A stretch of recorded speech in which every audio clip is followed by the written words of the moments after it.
Boss, tinatamad ka na ba maglakad? hindi naman Tamad boss tong kupal na to. Boss, huwag naman ako husgan, boss. Ay, Grabe sorry, ka boss. naman. Hindi naman, boss. Naghanap lang ako ng eBay kasi mahilig kami ni mama mag long ride sa mga malalapit na lugar, boss. Gusto mo na mag-e-bike? Oo, boss. Gusto mo na maging pasaway sa kalsada? Uy, grabe ka naman, boss. Hindi naman ako pasaway, boss, sa kalsada. Huwag mo Boss, naman. may e-bike ako, pasaway ako eh. Uy, ikaw yun!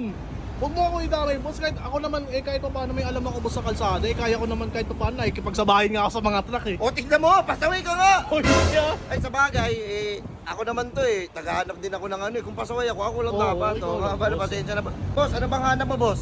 Naghanap Meron ako. tayong e-bike ha? Yung Oo. 2 gulong, meron 3 gulong, may 4. Anong hanap mo? Gulo? Yung- Papatulak kita! Boss, wait na, boss! Hindi, boss! E-bike, boss. Sa ano ay... Kala ko quad gul- bike, quad. Boss, hindi ako naghanap ng gulo, Kala ko, boss, gulo. Kasi kung gulo hanap mo, boss, ay kukuha na kita ng samurai. Oy, boss, ito na, boss. Di ba? Oh, sa Kilin e-bikes kayo trabaho, boss. So, bakit mo ako ano eh? Ay, sorry, Naghanap boss. ako